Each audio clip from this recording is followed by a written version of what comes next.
Meu telefone tocou numa terça-feira comum. Era 3 da tarde. Eu estava regando as violetas na varanda, aquelas que meu marido plantou antes de partir. A voz do outro lado tremia. Senhora Clarice?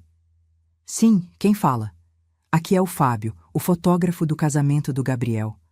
A senhora tem alguns minutos? Preciso que venha ao meu estúdio. Sozinha. Meu coração disparou. 6 meses haviam passado desde aquele dia lindo em que vi meu filho único subir ao altar.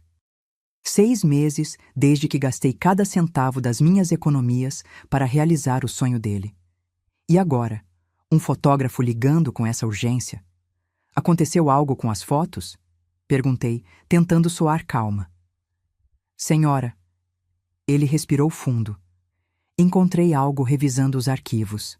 Algo que a senhora precisa ver antes de qualquer pessoa. Por favor, não comente com seu filho ainda. Confie em mim. Desliguei com as mãos geladas. Peguei minha bolsa, aquela de couro marrom que uso há 15 anos, presente do meu Osvaldo, e saí sem avisar ninguém. Bianca, minha nora, estava trancada no quarto dela. Meu quarto, na verdade. Mas isso é história para depois.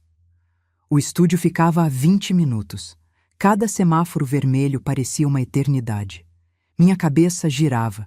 Será que as fotos ficaram ruins? Será que ele quer mais dinheiro? Já tinha pago 8.500 reais pelo pacote completo. Quando cheguei, Fábio me esperava na porta. Jovem, uns 30 e poucos anos, olhos fundos como quem não dormiu direito. Obrigado por vir tão rápido, ele disse, me guiando até uma sala nos fundos. Havia um computador imenso ligado. Dezenas de fotos abertas na tela.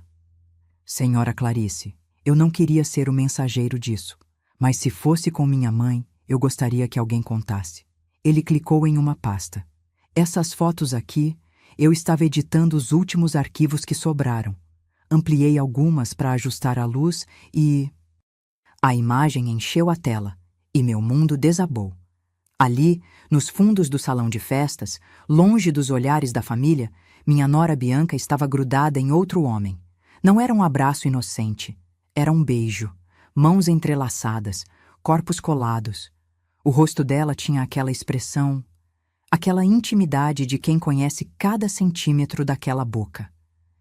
Tem mais, Fábio murmurou, clicando em outra foto. Eram 5 imagens, 5 ângulos diferentes, todas no mesmo canto escuro do salão. E o homem? Rodrigo. O melhor amigo do meu filho. O padrinho do casamento. Senti meu estômago revirar. Segurei na mesa para não cair. Quando foram tiradas? Consegui perguntar, a voz saindo fina. Durante a festa, entre as 11 e meia-noite. Enquanto todo mundo dançava na pista, os dois se esconderam ali. Fábio ampliou uma das fotos. Dava para ver o vestido de noiva de Bianca. Aquele vestido de 22.000 reais que eu paguei, importado, com pedrarias Swarovski. Dava para ver a aliança nova no dedo dela. E dava para ver, com clareza absurda, que aquilo não era um momento de fraqueza. Era combinado. Era íntimo. Era traição pura. Por que demorou 6 meses para me mostrar? Perguntei, ainda sem tirar os olhos da tela. Eu entreguei todas as fotos editadas 2 meses depois do casamento, lembra? Essas aqui ficaram perdidas numa pasta errada do servidor. Achei só semana passada. Fiquei em dúvida se devia contar, mas não consegui fingir que não vi. Respirei fundo.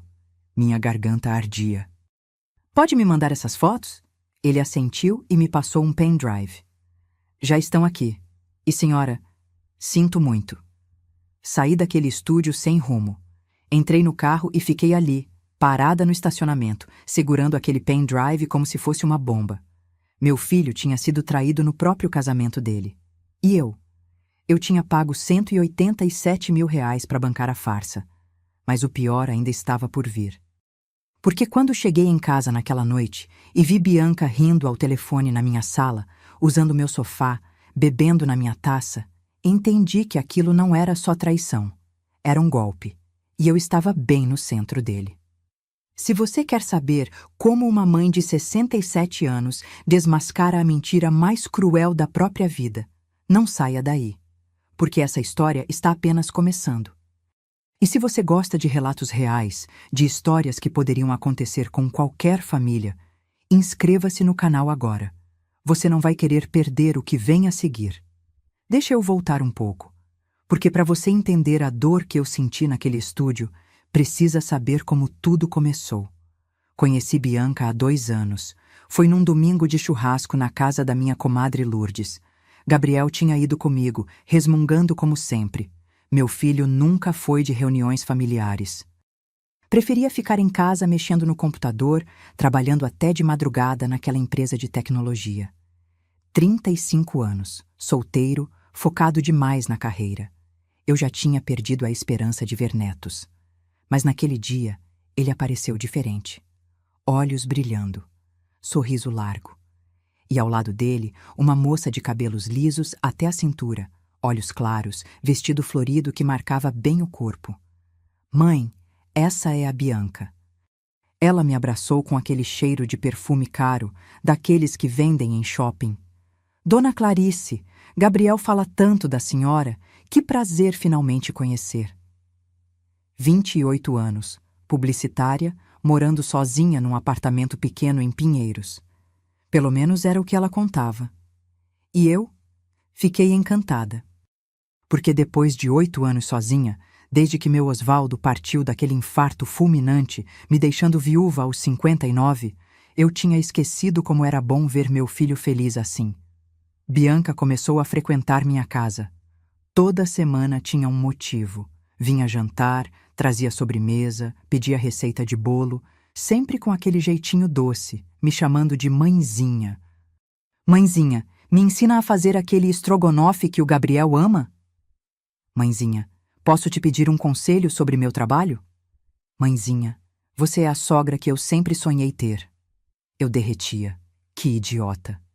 Minha casa fica no Jardim Paulista, uma região boa de São Paulo. 3 quartos, sala ampla, quintal com jabuticabeira que dá fruto todo ano. Osvaldo comprou esse imóvel há 30 anos, quando ainda estava construindo. Pagamos cada tijolo com suor. Quando ele morreu, me deixou isso e mais 890 mil reais de seguro de vida e economias. Eu vivia da aposentadoria dele e da minha. Trabalhei 40 anos como professora de português. Nunca faltou nada. Nunca sobrou muito. Mas era meu, era nosso. Gabriel cresceu nessa casa. Cada cômodo tinha memória. A marca no batente da cozinha onde medíamos a altura dele todo aniversário, o buraco no azulejo do banheiro que ele fez brincando de super-herói, a mancha de vinho na parede da sala daquela virada de ano inesquecível. E Bianca? Bianca olhava para tudo com aqueles olhos de quem avalia o preço. Só que eu não percebi. Estava ocupada demais, sentindo que tinha uma filha. Porque foi isso que ela fez comigo. Me deu atenção. Me fez sentir importante de novo. Me ligava todo dia. Mãezinha, como foi seu dia? Me mandava mensagens com figurinhas fofas. Me convidava para almoçar fora. Sempre dividindo a conta, claro, mas me fazendo sentir inclusa. Eu me apeguei. E quando, depois de 1 ano de namoro, Gabriel pediu ela em casamento na frente da minha jabuticabeira, eu chorei tanto que molhei o chão. Mãe, você vai ganhar a nora que sempre quis, Gabriel disse, me abraçando forte. Eu acreditei. 3 meses depois, ele veio com a conversa. Estávamos os 3 na sala, tomando café depois do almoço de domingo. Bianca estava de unhas feitas, sempre muito arrumada essa moça, e Gabriel mexia nervoso na xícara. Mãe, a gente precisa conversar sobre o casamento. Meu coração acelerou de alegria. Já marcaram a data? Sim, daqui a 5 meses, mas o problema é que... Ele olhou para Bianca, que fez cara de coitada. A gente queria fazer algo especial, sabe? Memorável. Só que nosso orçamento tá bem apertado. Bianca colocou a mão no braço dele. Gabriel, não precisamos de festa grande. O importante é estarmos juntos. Mas eu vi nos olhos dela, aquele brilho, aquela expectativa. Quanto vocês precisam? Perguntei. Mãe, não, a gente não pode aceitar. Gabriel, eu segurei a mão dele. Você é meu filho único. Essa é a única vez que vou ver você casar. Quanto? Bianca suspirou, como se estivesse constrangida. O lugar que a gente sonha, com tudo que a gente imaginou, fica em 150 mil. Engoli seco. Era muito dinheiro. Mas a gente pode fazer algo mais simples, ela completou rápido. De verdade, dona Clarice, não quero que a senhora se sacrifique. Olhei para os dois. Vi Gabriel segurando a mão dela, aquela esperança no olhar dele, e pensei, quando mais vou poder fazer meu filho feliz assim? Vou pagar, eu disse. Tudo. Vocês vão ter o casamento que merecem. Bianca se levantou e me abraçou. Mãezinha, você é um anjo. Prometo que vou cuidar muito bem do Gabriel. E da senhora também. Somos família agora. Família. Como essa palavra ia me custar caro. Nos meses seguintes comecei a transferir o dinheiro. Primeiro foram 60 mil para o buffet. Ela escolheu um lugar em Santana com vista para o jardim, capacidade para 200 convidados. Depois mais 22 mil no vestido. Tinha que ser importado com brilho daqueles que parecem de princesa. Flores? 15 mil. DJ, iluminação, lembrancinhas, convites, mais 30 mil. Fotógrafo? 8.500. No fim, foram 187 mil reais. Praticamente 1/5 de tudo que eu tinha. Mas o sorriso no rosto do Gabriel valia cada centavo. Ou pelo menos era o que eu pensava. O dia do casamento foi lindo. Bianca estava deslumbrante naquele vestido cheio de brilho. Gabriel chorou quando a viu entrando. Eu chorei junto. Rodrigo, o melhor amigo dele desde a faculdade, fez um discurso emocionante como padrinho. Falou sobre amizade, lealdade, sobre como Gabriel tinha encontrado a mulher perfeita. Lealdade, que piada amarga. A festa foi tudo o que prometeram. Comida farta, música alta, gente dançando até de madrugada. Eu estava exausta, mas feliz. Achei que tinha cumprido meu papel de mãe. Quando terminasse a lua de mel, 15 dias em Cancún, que eles mesmos pagaram, os dois voltariam, arranjariam um apartamento e seguiriam a vida. Só que não foi isso que aconteceu. E quando o telefone do fotógrafo tocou 6 meses depois, tudo fez sentido. Cada abraço demorado de Bianca. Cada ligação estranha que ela atendia e saía da sala. Cada vez que Rodrigo aparecia em casa, só para visitar o casal. Eles tinham me usado. Tinham feito do meu amor de mãe o combustível para o golpe perfeito. E o pior, a farsa estava só começando. Deixa eu te contar os detalhes desse casamento. Porque cada escolha, cada gasto, cada decisão, tudo foi uma armadilha que eu mesma ajudei a construir. 2 semanas depois que prometi pagar, Bianca apareceu na minha casa com uma pasta de couro cheia de catálogos. Sentou comigo na mesa da cozinha, aquela mesa de madeira onde meu Osvaldo e eu planejamos a vida inteira, e começou a mostrar as opções. Mãezinha, olha que sonho! Ela apontava fotos de decorações elaboradas. Flores brancas suspensas, iluminação cênica, tapete francês na entrada. Cada página que ela virava, meu estômago apertava. Os valores subiam. Bianca, isso não tá muito exagerado? Ela segurou minha mão com aquele jeito carinhoso dela. Dona Clarice, eu sei que é muito dinheiro, mas a senhora não merece um casamento pela metade, não é? O Gabriel é filho único. Isso é uma vez na vida. E olha, ela baixou a voz, quase confidencial. Eu não tenho mãe.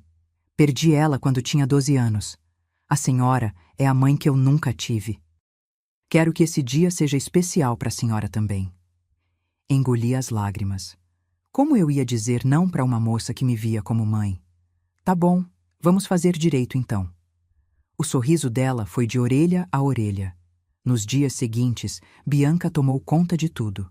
Marcava reuniões com fornecedores, me levava junto, mas sempre era ela quem decidia. Esse buffet aqui é o melhor da região, mãezinha. 60 mil, mas olha o menu. Entrada de camarão, prato principal com opções de carne e peixe, mesa de sobremesas. 60 mil. Eu nunca tinha gastado isso nem em 5 anos de supermercado. E o bolo?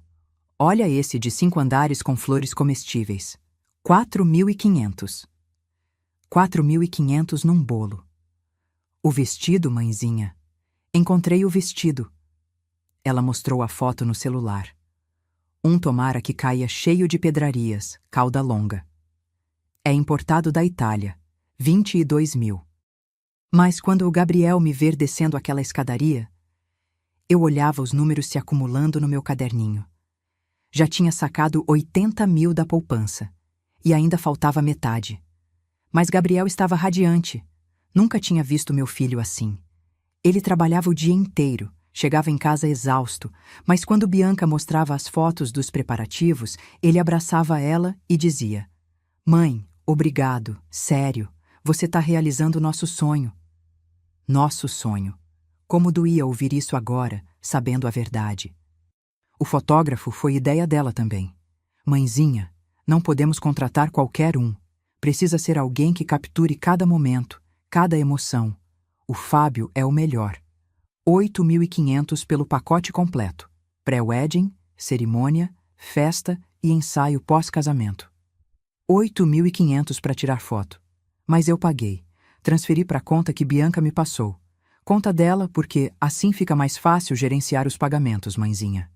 As flores foram 15 mil. Ela escolheu orquídeas brancas, lírios, rosas importadas. Precisa ser sofisticado, dona Clarice. O lugar é lindo, merece uma decoração à altura. DJ, iluminação, telão para passar vídeo dos noivos. Mais 12 mil. Convites personalizados em papel de algodão com relevo dourado. 3.800. Lembrancinhas. Potinhos de vidro com mel orgânico e tag personalizada. 5.200. Eu anotava tudo. Via o dinheiro escorrendo da minha conta como água pelo ralo. Uma noite, 3 semanas antes do casamento, Gabriel veio me ver.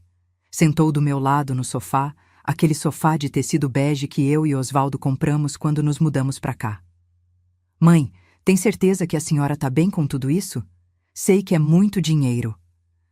Passei a mão no cabelo dele, já grisalho nas têmporas. Meu menino, meu único filho. Gabriel, você me deu os melhores anos da minha vida. Deixa eu te dar esse presente. Ele me abraçou forte. Eu amo a senhora, e a Bianca também ama. A gente vai cuidar da senhora sempre. Sempre. O dia do casamento amanheceu ensolarado. Maio em São Paulo, temperatura perfeita. Acordei às 5 da manhã, arrumei meu vestido, comprei um azul marinho simples por R$ 2.000, única coisa que escolhi sozinha, e fui pro salão ajudar nos últimos detalhes. Quando cheguei, fiquei sem ar. O lugar estava transformado. Flores por todo lado, luz suave, música ambiente, mesas decoradas com toalhas de linho creme e arranjos imensos. Tinha até uma fonte de chocolate na entrada. R$ 187 mil materializados na minha frente. Bianca chegou às 10. Entrou no salão já com o cabelo pronto. Tinham ido cabeleireira e maquiadora na casa dela. E quando colocou aquele vestido, parecia uma boneca de vitrine. Cara, perfeita e real. Mãezinha, obrigada. Ela me abraçou, cheirando a perfume e laca. Sem a senhora, nada disso seria possível. Rodri apareceu logo depois, de terno azul marinho, gravata prata. Cumprimentou todo mundo, fez graça, ajudou Gabriel com a gravata, o melhor amigo, o padrinho. A cerimônia começou às 3 da tarde. Padre falou sobre amor, compromisso, família. Eu chorava tanto que a comadre Lourdes teve que me emprestar lenço. Quando o padre disse, declaro vocês marido e mulher, todo mundo aplaudiu. Gabriel beijou Bianca daquele jeito apaixonado e ela sorriu como se fosse o dia mais feliz da vida dela. Talvez fosse. Afinal, tinha acabado de fisgar um trouxa e a mãe idiota dele. A festa foi até 2 da madrugada. Comida farta, bebida à vontade, DJ tocando de tudo. Rodrigo fez o discurso de padrinho. Falou sobre amizade eterna, sobre como Gabriel era sortudo, sobre como Bianca era a mulher perfeita. Eu bati palma, ri, brinquei. Enquanto isso, nos fundos do salão, longe dos olhares, os dois se beijavam, E ninguém viu. Ninguém, exceto a câmera do Fábio, que registrou tudo sem querer. Quando a festa acabou, Gabriel e Bianca saíram sob chuva de arroz. Iam direto para o aeroporto. 15 dias no México, lua de mel que eles bancaram com o dinheiro que juntaram. Pelo menos isso não me custou. Voltei para casa de madrugada, exausta, pés doendo, coração cheio. Achei que tinha feito a coisa certa. Mas quando eles voltaram da viagem, tudo mudou. E foi aí que a verdadeira armadilha se fechou em volta de mim. Os primeiros 15 dias depois que voltaram da lua de mel foram estranhos. Bianca passou na minha casa para me mostrar as fotos de Cancún. Praia azul turquesa, drinks coloridos, Gabriel sorridente. Tudo parecia perfeito. Mãezinha, foi incrível. Obrigada de novo por ter tornado tudo possível. Ela me abraçou, mas dessa vez o abraço foi rápido, mecânico. Gabriel estava diferente também, mais calado. Quando eu perguntava sobre o trabalho, ele respondia com monossílabos. Tá bem, mãe, corrido. Pensei que fosse cansaço da viagem. Na terceira semana, Gabriel veio sozinho tomar café comigo. Era sábado de manhã, e eu tinha feito pão de queijo, aquele que ele adora desde criança.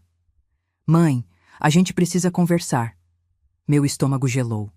Sempre que alguém começa assim, não vem coisa boa. Fala, filho. Ele mexia na xícara de café, sem olhar para mim. É que o aluguel do apartamento da Bianca acabou, e o meu também. A gente tá morando provisoriamente na casa de uma amiga dela, mas não dá para ficar muito tempo. Esperei ele continuar. A gente tá procurando lugar, mas tá difícil. Os aluguéis em São Paulo tão absurdos, 3.000, 4.000 por mês para algo decente, e com as despesas do casamento ainda no cartão?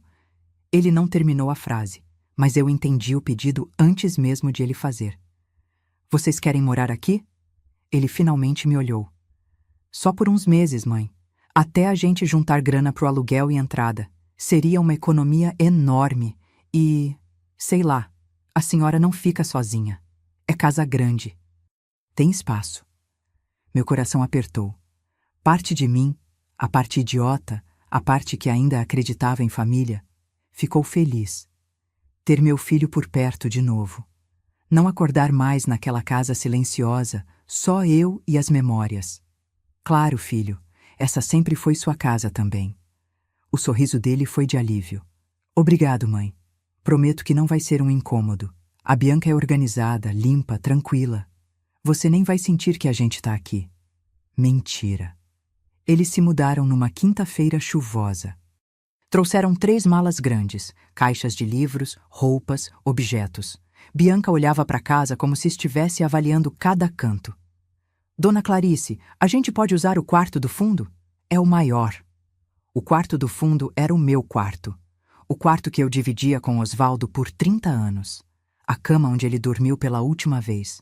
O guarda-roupa que ainda guardava 2 camisas dele que eu não conseguia doar. Bianca, aquele é meu quarto. Ah, mas a senhora tá usando? Ela perguntou com aquele tom inocente. Porque se não tiver problema, a gente ia dormir lá. Tem mais espaço, mais ventilação. E o quarto da frente é menor, mas super confortável para a senhora. Gabriel apareceu carregando uma caixa. Mãe, não precisa ser agora. A gente pode esperar você se organizar.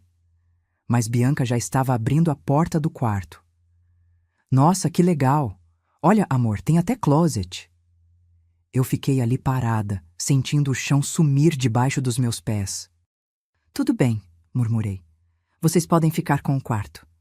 Levei 3 dias para mudar minhas coisas para o quarto menor da frente. Cada peça de roupa que eu tirava do guarda-roupa era uma punhalada. Cada objeto que eu embrulhava em jornal, o porta-retrato de casamento, a caixa de música que Osvaldo me deu, o cobertor de crochê que a mãe dele fez, era um pedaço de mim sendo arrancado. Bianca nem ajudou. Ficou na sala, mexendo no celular, rindo de alguma coisa. As primeiras 2 semanas foram silenciosas.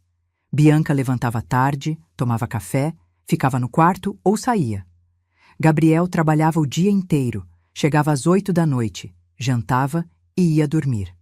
Eu cozinhava, lavava louça, limpava a casa, como sempre. Mas no fim da terceira semana, as coisas começaram a mudar. Bianca entrou na cozinha numa manhã de sábado enquanto eu preparava almoço. Franziu o nariz. Dona Clarice, que cheiro é esse? Estou fazendo feijoada. Feijoada? Ela fez uma careta. Mas é tão pesado e gorduroso. Gabriel tá tentando emagrecer, não sabia? Não sabia. Além disso, essa casa fica com cheiro de comida o dia inteiro. Tem que abrir mais janela, viu? Abri a janela. Continuei cozinhando. No dia seguinte, ela reorganizou minha cozinha inteira. Entrei de manhã e não reconheci nada. Os potes que eu guardava no armário de cima estavam embaixo. As panelas que ficavam penduradas tinham sumido. Os temperos que eu deixava ao lado do fogão estavam dentro de uma caixa plástica fechada. Bianca, por que mexeu nas minhas coisas? Ela saiu do quarto amarrando o roupão. Ah, mãezinha, desculpa. É que estava muito desorganizado. Coloquei uma ordem melhor. Agora tá mais funcional. Funcional. Minha cozinha, onde eu cozinhei por 40 anos, tinha virado funcional. E isso foi só o começo. Nos dias seguintes, Bianca começou a reclamar de tudo. A televisão da sala era velha demais. Dona Clarice, isso aí ainda é de tubo? Ninguém mais usa isso. Os móveis eram antiquados. Essas poltronas de couro são horríveis. Parece casa de velho. Casa de velho. Eu tinha 67 anos. O sofá era desconfortável. As cortinas deixavam entrar muita luz. O banheiro tinha mofo no rejunte. Cada comentário era uma farpa. Mas eu engolia, porque Gabriel parecia feliz. Ou pelo menos é o que eu queria acreditar. Uma noite, um mês depois de eles morarem comigo, Rodrigo apareceu. Gabriel me chamou para assistir o jogo, Dona Clarice. Tudo bem? Claro, Rodrigo. Fica à vontade. Mas Gabriel nem estava em casa. Tinha ficado até tarde no trabalho. Rodrigo ficou. Sentou no sofá ao lado de Bianca. Os dois assistindo televisão, rindo, conversando baixo. Eu passei pela sala para pegar água. Vi a mão dele no braço do sofá, perto demais da mão dela. Quer algo, Dona Clarice? Bianca perguntou sorrindo. Não, vou dormir. Fechei a porta do meu quarto, o quarto pequeno, que não era realmente meu, e tentei não pensar no que estava vendo. Mas no fundo, eu já sabia. Só não queria admitir, porque admitir significava aceitar que meu filho tinha se casado com uma mentira e que eu tinha pago R$ 187 mil para bancar essa mentira. 2 meses depois de eles morarem comigo, Bianca entrou na sala com uma revista de decoração debaixo do braço. Era domingo de manhã, e eu estava tomando café sozinha. Gabriel tinha saído para correr, coisa nova que Bianca tinha convencido ele a fazer. Mãezinha, posso sentar? Claro. Ela abriu a revista numa página marcada. Casas modernas, minimalistas, tudo branco e cinza. Nada que se parecesse com a minha casa. Dona Clarice, tenho uma ideia. Gabriel e eu estávamos conversando. A casa da senhora é maravilhosa, tem um potencial incrível. Mas precisa de uns ajustes, sabe? Senti o alarme disparar na minha cabeça. Que tipo de ajustes? Uma reforma. Nada muito grande, ela disse rápido, sorrindo. Mas olha só, pintura nova, trocar esses móveis antigos, modernizar a cozinha, fazer um banheiro mais atual. A casa ia valorizar muito e a senhora ia se sentir renovada também. Renovada. Como se eu fosse um móvel velho precisando de restauração. Bianca, não tenho dinheiro para reforma agora. Gastei muito no casamento. Eu sei. Ela colocou a mão na minha com aquele jeito carinhoso falso. Mas é exatamente por isso. A senhora investiu tanto na gente, agora deixa a gente retribuir. Gabriel e eu vamos pagar a reforma. É nosso presente para a senhora. Presente. Não precisa, Bianca. A casa tá boa do jeito que... Dona Clarice. Ela me interrompeu, ainda sorrindo. Mas o tom mudou. Com todo respeito, a casa não tá boa. Tá velha. Tá caindo aos pedaços. O reboco da parede externa tá soltando, tem infiltração no teto da cozinha, as torneiras pingam. Se não cuidar agora, vai ficar pior e mais caro. Ela não estava totalmente errada. A casa precisava de manutenção. Mas reforma completa? Gabriel entrou naquele momento, suado da corrida. Mãe, a Bianca falou com você sobre a reforma? Falou, mas eu não acho necessário. Mãe, ele sentou do meu lado. Deixa a gente fazer isso. A gente mora aqui de graça, economizando aluguel. É justo retribuir. E, sinceramente, a casa precisa. Você mesma reclama da torneira que pinga, do chuveiro que vive queimando. Olhei para os dois. Meu filho, suado, com aquela cara de quem só quer ajudar, e Bianca, com aquele sorriso perfeito. Quanto custaria? Bianca abriu um caderninho. Já tinha valores anotados. Claro que tinha. Fiz uns orçamentos, entre material e mão de obra, uns 80, 90 mil. Quase engasguei com o café. Mas a gente pode dividir com a senhora, Gabriel disse rápido. Nós entramos com metade, a senhora com a outra metade. Fica 45 mil para cada lado. É um investimento na casa, mãe. Vai valorizar. 45 mil. Quase metade do que já tinha gastado no casamento. Não sei, filho. Deixa eu pensar. Dona Clarice. Bianca fechou a revista. Sem pressão, tá?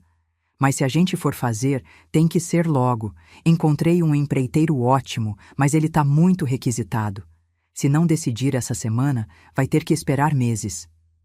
Pressão sem pressão. Passei 3 dias pensando, olhando para as paredes da minha casa, para o piso que realmente estava gasto, para as torneiras que pingavam, para os móveis que tinham marcas de 40 anos de uso. Talvez eles tivessem razão. Talvez a casa precisasse mesmo. No 4º dia, concordei. Tá bom, vamos fazer a reforma. O sorriso de Bianca foi instantâneo. Ah, mãezinha, vai ver como vai ficar lindo. Gabriel me abraçou. Obrigado por confiar na gente, mãe. No dia seguinte, Bianca apareceu com o empreiteiro. Um homem na faixa dos 50, chamado Gerson, com uma prancheta cheia de papéis. Ele mediu, fotografou, anotou tudo. Bianca ia junto, apontando. Aqui a gente derruba essa parede. Ali coloca porcelanato. Essa cozinha inteira precisa ser refeita.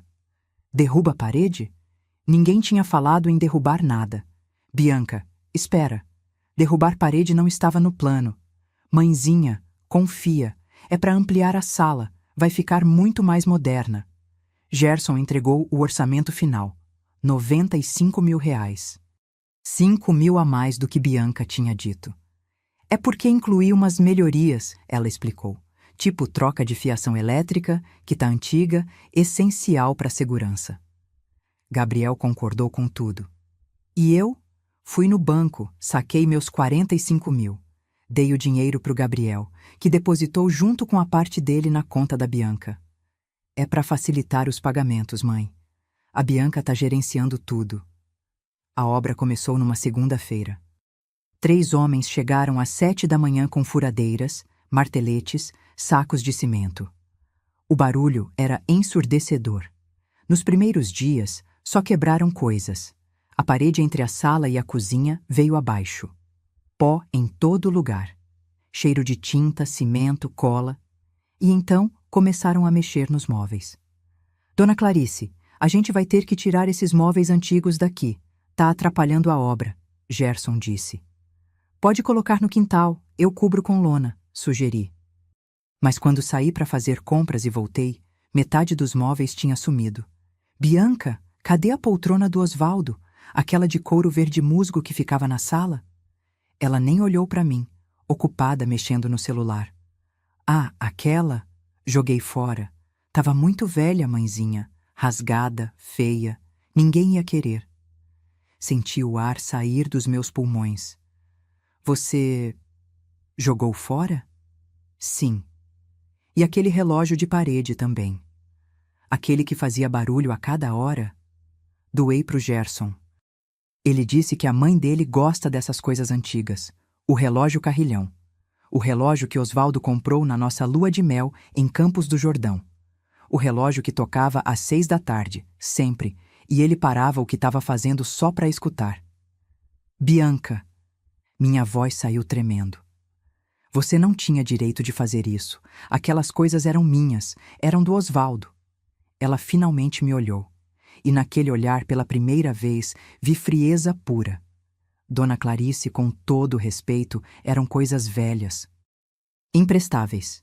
Se eu tivesse perguntado, a senhora ia enrolar e nunca ia deixar jogar fora. Fiz um favor. Favor? Favor? Minha voz subiu. Você destruiu as memórias do meu marido. Gabriel entrou correndo da rua. Que gritaria é essa? Seu filho, sua esposa jogou as coisas do seu pai fora. Bianca suspirou, fazendo cara de vítima. Gabriel, eu só tirei aquela poltrona velha e um relógio quebrado que... Não estava quebrado! Gritei. Funcionava perfeitamente. Gabriel olhou para mim, depois para ela. Mãe, foi sem querer. A Bianca estava tentando ajudar. Ajudar? Gabriel, aquela poltrona era onde seu pai sentava todo domingo para ler jornal, onde ele ficou na última noite antes de... Não consegui terminar. As lágrimas vieram. Gabriel se aproximou. Mãe, eu sei, mas... Era só uma poltrona. A gente pode comprar outra parecida. Só uma poltrona. Olhei para o meu filho. E pela primeira vez, não o reconheci. Sai daqui, murmurei. Mãe, sai daqui. Ele saiu. Bianca também. Ouvi a porta do quarto, do meu quarto, bater. Fiquei sozinha na sala destruída. Paredes sem reboco, pó cobrindo tudo, o espaço vazio onde a poltrona verde musgo costumava estar. E percebi. Eles não estavam reformando minha casa. Estavam apagando minha história. A reforma levou 2 meses. 2 meses de barulho, pó, estranhos entrando e saindo da minha casa. 2 meses vendo cada canto familiar ser destruído e reconstruído em algo que eu não reconhecia. Quando terminaram, Bianca me chamou para ver o resultado. Mãezinha, vem ver, ficou incrível. Saí do meu quartinho, porque era isso que ele tinha virado. Um quartinho apertado onde mal cabia minha cama e um guarda-roupa. E fui até a sala. Parei na porta. E quis chorar. Tudo era branco. Paredes brancas, sofá branco, cortinas cinza claro. O piso de tábua que Osvaldo escolheu, aquele com tom quente de madeira de demolição, tinha sido coberto com porcelanato cinza frio. A parede entre a sala e a cozinha não existia mais. Era tudo integrado, aberto, sem alma. Os móveis eram novos, modernos, sem história. E aí, não ficou maravilhoso? Bianca girava com os braços abertos, como se estivesse me mostrando um palácio. Ficou diferente, murmurei. Diferente? Ficou atual. Olha essa iluminação de LED, essas cores neutras, esse espaço. Agora sim, a casa tem valor. Valor. Gabriel apareceu carregando caixas. Mãe, olha que bacana, até parece casa nova. Parecia mesmo. E era exatamente o problema, porque aquela não era mais minha casa. Era a casa deles. Nos dias seguintes, Bianca foi impondo mais mudanças. Dona Clarice, agora que a casa tá linda, precisamos manter organizado, né? Ela colou uma folha na geladeira. Fiz um cronograma de tarefas domésticas. Dias para limpar cada cômodo, horários para as refeições, regras para a cozinha. Regras. Na minha casa. Olha aqui. Jantar sempre às 7 da noite. Nada de deixar louça na pia depois das 9. Lixo precisa ser tirado toda noite. E aqui, ela apontou para o papel. Eu coloquei que a senhora fica responsável pelo almoço, já que eu e Gabriel trabalhamos. Mas no jantar a gente reveza. Tudo bem? Não espera a resposta. Saiu. Olhei para aquela folha. Minha vida, agora controlada por horários de uma menina de 28 anos. Comecei a me sentir hóspede. Acordava cedo, fazia café em silêncio, limpava a casa, preparava almoço. Gabriel saía às 7, voltava às 8. Bianca acordava tarde, mexia no notebook, saía para resolver coisas. Rodrigo começou a aparecer quase todo dia. Oi, dona Clarice, Gabriel tá? Não, tá trabalhando. Ah, então vou esperar. A Bianca falou que eu podia vir. Ele entrava. Sentava no sofá novo. Ficava ali, rindo com Bianca, assistindo série, pedindo copo d'água como se fosse da família. Uma tarde, passei pela sala e vi os dois muito próximos. Ela com o notebook no colo, ele inclinado olhando a tela. A mão dele no encosto do sofá, perto demais do ombro dela. "Precisa de algo, Dona Clarice?" Bianca perguntou sem tirar os olhos da tela. "Não, só passando." Mas meu coração batia descompassado. Comecei a evitar a sala. Ficava trancada no meu quarto. Lia. Assistia televisão baixinho. Tentava não incomodar. Uma noite, 3 meses depois de eles morarem comigo, não consegui dormir. Eram 2 da madrugada e eu ouvi vozes na sala. Baixinhas, mas audíveis. Abri a porta devagar. O corredor estava escuro. A luz da sala estava acesa. Me aproximei e ouvi. "Calma, amor. Só mais um pouco." Era a voz de Bianca. "Tô cansado dessa farsa, Bi. Quando você vai conseguir aquela procuração?" "Rodrigo." Meu sangue gelou. "Estou trabalhando nisso." Ela respondeu irritada. "A velha é teimosa. Mas vou conseguir. Quando ela assinar, tudo fica mais fácil. A gente pega o controle da conta dela, liquida os investimentos, vende a casa." "E o idiota do Gabriel?" Escutei uma risada baixa. "Vai engolir tudo calado, como sempre. Ele é tão cego que não percebe nada. Procuração. Vender a casa." Idiota do Gabriel. Voltei pro quarto sem fazer barulho. Sentei na cama, tremendo. Eles estavam planejando me roubar. E meu filho não sabia de nada. No dia seguinte, agi como se nada tivesse acontecido. Fiz café, limpei a casa. Sorri quando Gabriel me deu bom dia. Mas minha cabeça não parava. Eu precisava de provas. Precisava ter certeza antes de acusar. Passou uma semana. Bianca estava mais gentil. Suspeitamente gentil. "Mãezinha, hoje vou fazer um jantar especial. Convida a comadre Lourdes, chama o pessoal, vamos comemorar a casa nova." No sábado, ela preparou uma mesa linda.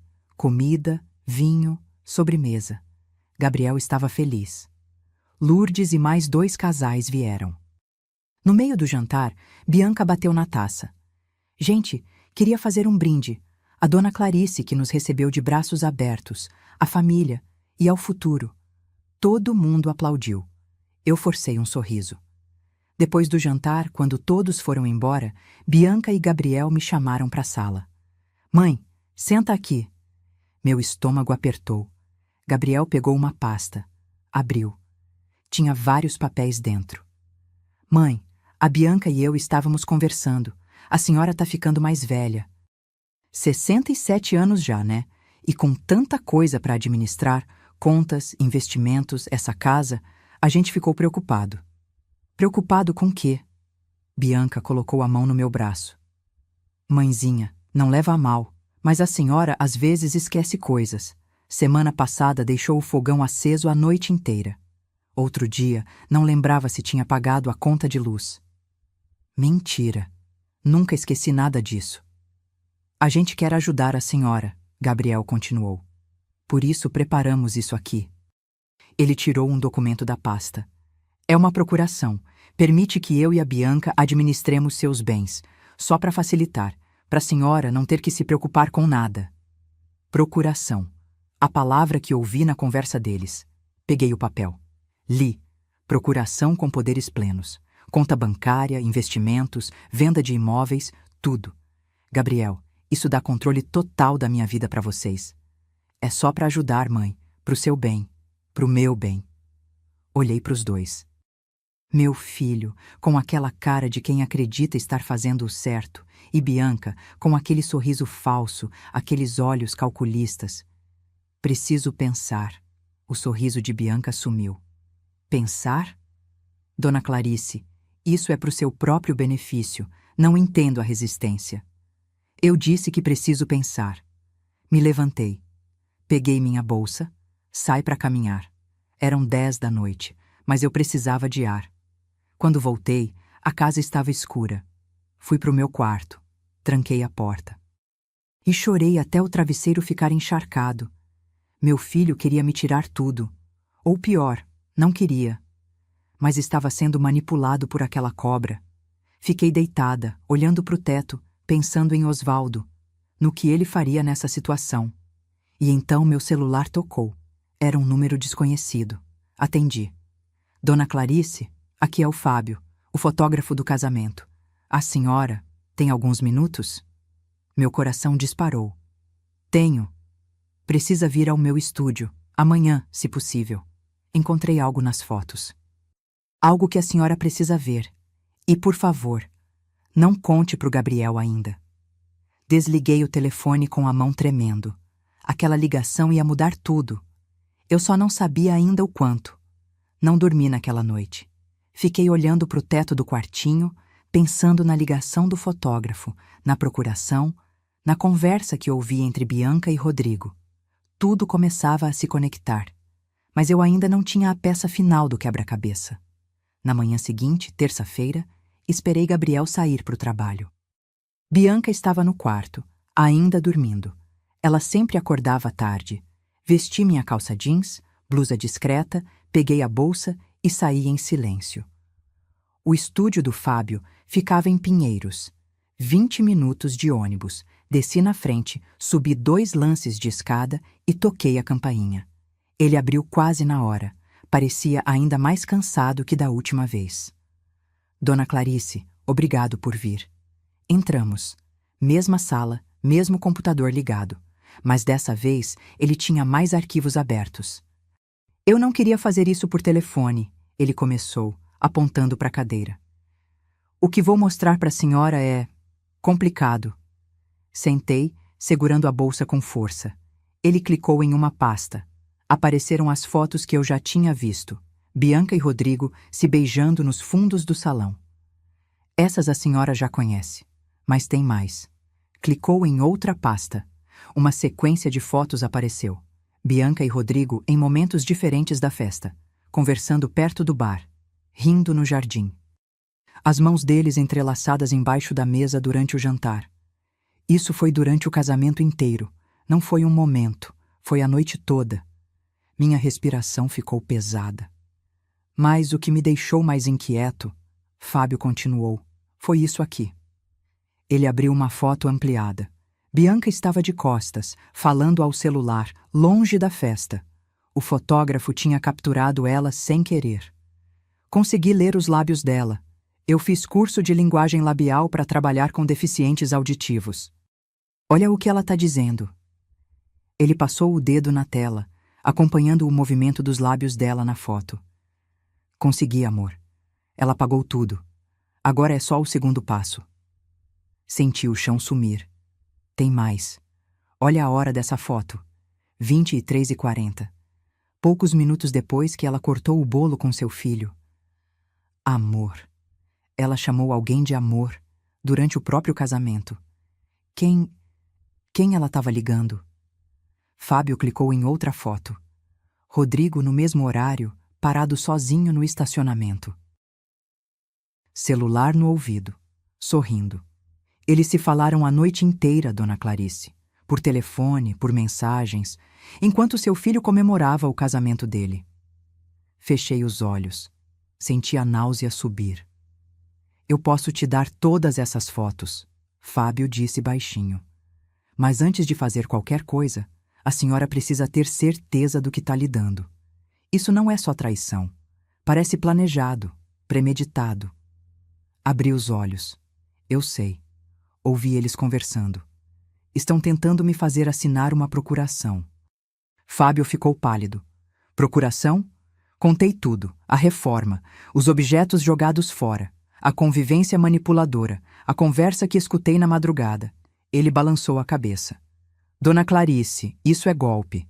Golpe financeiro aplicado em idosos. Tem nome. Estelionato familiar. Eu já ouvi casos assim. Mas meu filho, Gabriel não sabe de nada. Ele não faria isso comigo. Eu sei. Por isso a senhora precisa de provas sólidas antes de falar com ele. Porque quando acusar, ela vai negar. Vai dizer que a senhora está confusa, senil. E se seu filho acreditar nela... Ele não precisou terminar a frase. O que eu faço? Fábio pensou por um momento. A senhora tem dinheiro guardado para contratar um investigador particular? Tenho. Então contrata. Rápido. Pega provas concretas, gravações, fotos, documentos. Tudo que ligar ela e o Rodrigo. Depois procura um advogado. Monte um plano. E só aí, quando tiver tudo na mão, a senhora confronta. Saí do estúdio com o pendrive nas mãos e uma certeza no peito. Eu não ia deixar barato. Passei a tarde pesquisando. Achei um investigador particular na internet, Eduardo Marconi, 5 estrelas de avaliação. Mandei mensagem. Ele respondeu em meia hora. Marquei para nos encontrarmos num café no dia seguinte. Eduardo era um homem de uns 45 anos, cabelo grisalho, olhar experiente. Sentou na minha frente e ouviu tudo sem interromper. Senhora Clarice, vou ser direto. Isso é um caso clássico. Conheci dezenas de situações assim. Golpista se aproxima de alguém com patrimônio, envolve a família, manipula, tira tudo. Pode conseguir provas? Posso, mas vai custar. 4.500 para começar. Vigilância, gravações, investigação completa do passado dela. 2 semanas de trabalho. 4.500. Mais dinheiro saindo da minha conta. Mas era investimento. Era sobrevivência. Pode começar hoje? Ele sorriu.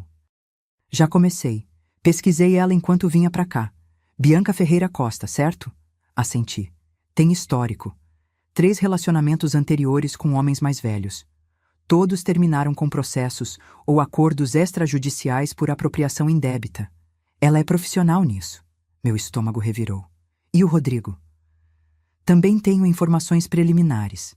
Ele e ela namoram há pelo menos 4 anos. Tem fotos nas redes sociais antigas, antes de deletarem. Arquivei tudo. Eles planejaram isso, dona Clarice. Escolheram seu filho. Escolheram. Quanto tempo até você ter tudo? 10 dias.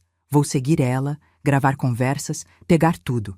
A senhora vai ter munição suficiente para acabar com esse golpe. Saí do café com a cabeça girando. 10 dias, só mais 10 dias. Voltei para casa. Bianca estava na sala pintando as unhas. Onde a senhora foi, dona Clarice? Médico, menti. Tá tudo bem? Tá.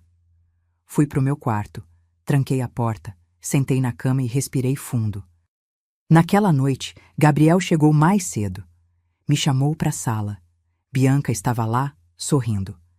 Mãe, pensou na procuração? Olhei para os dois, forcei um sorriso cansado. Tô pensando, filho. Só me dá mais uns dias. O sorriso de Bianca murchou um pouco. Dona Clarice, quanto mais a senhora demora, mais difícil fica gerenciar as coisas. A conta da senhora já tá cheia de pendências. Mentira. Eu sabia exatamente o estado da minha conta. Mais uns dias, repeti, firme. Gabriel suspirou. Tá bom, mãe. Mas não demora muito, tá? Voltei pro quarto, peguei o celular e mandei mensagem pro Eduardo. Precisa ser rápido, eles estão pressionando. A resposta veio em segundos. Entendido, acelero o processo. Os próximos 10 dias foram um inferno silencioso. Eu agia normal. Cozinhava, limpava, sorria quando precisava. Mas por dentro estava montando meu contra-ataque.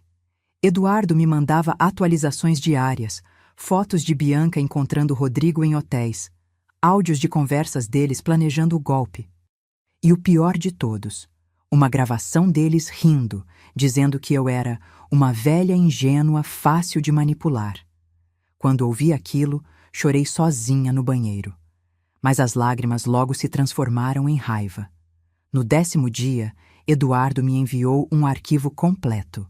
50 páginas de relatório, fotos, áudios, cronologia de tudo. Tá tudo aqui, dona Clarice. Agora a senhora precisa de um advogado. Marquei consulta com o Dr. Marcelo Tavares, especialista em direito de família e crimes patrimoniais. Ele leu o relatório e balançou a cabeça. Senhora Clarice, a senhora tem um caso fortíssimo. Posso te ajudar a proteger seu patrimônio. E mais, pode processar ela por estelionato, falsidade ideológica, apropriação indébita. Ela pode pegar de 2 a 6 anos. Não quero processar, só quero ela longe de mim e do meu filho. Ele pensou. Então vamos fazer diferente. Vamos confrontar ela publicamente, com provas, na frente da família. Assim ela não tem como negar ou manipular. Como, doutor? Marcelo sorriu. Deixa comigo, mas vai precisar ser corajosa e estar pronta para ver a verdade explodir. 3 dias depois, tudo estava pronto. Eu ia dar o golpe final, e dessa vez não seria eu a vítima. Os áudios chegaram numa manhã de quinta-feira. Eduardo me mandou por e-mail com um aviso. Dona Clarice, prepara o coração. Isso vai doer. Eu estava sozinha em casa. Bianca tinha saído para resolver coisas. Gabriel estava no trabalho. Coloquei os fones de ouvido, deitei na cama do quartinho e apertei o play. A voz dela veio clara, nítida. Estava falando ao telefone, provavelmente com Rodrigo. Amor, relaxa, tá tudo sob controle. A velha tá nas minhas mãos. Mais um empurrãozinho e ela assina aquela procuração. Pausa. Ele devia estar respondendo. Eu sei que tá demorando, mas vale a pena. A casa vale fácil 1,5 milhão, mais os 800 mil que ela tem guardado. Quando a gente tiver acesso, liquida tudo e vaza. Meu estômago revirou. 1,5 milhão, 800 mil. Eles sabiam de tudo. A voz dela continuou, mais baixa, quase íntima. E o Gabriel? Ah, meu bem, ele não desconfia de nada. É tão bobo, tão certinho. Acredita em tudo que eu falo.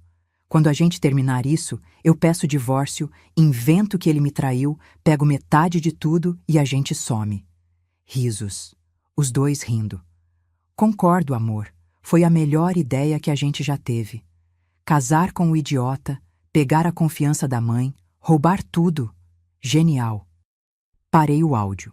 Tirei os fones, fiquei ali, deitada, olhando para o teto. Idiota. Ela chamou meu filho de idiota. E pior, chamou o golpe de melhor ideia.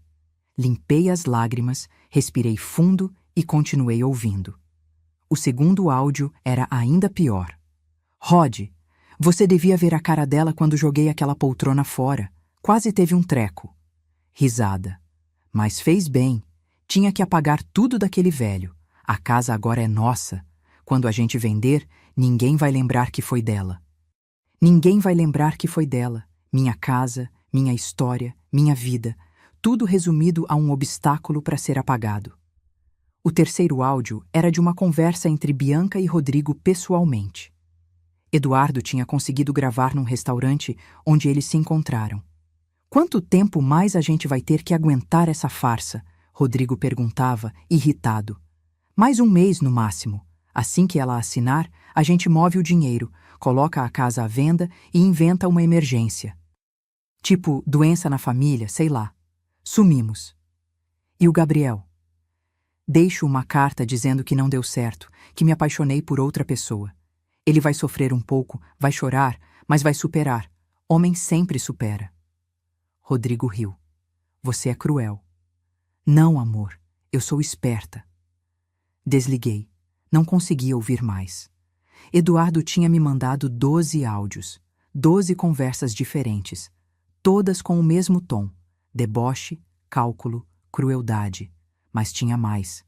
No relatório, ele detalhou toda a história dos dois. Bianca e Rodrigo namoravam há 4 anos.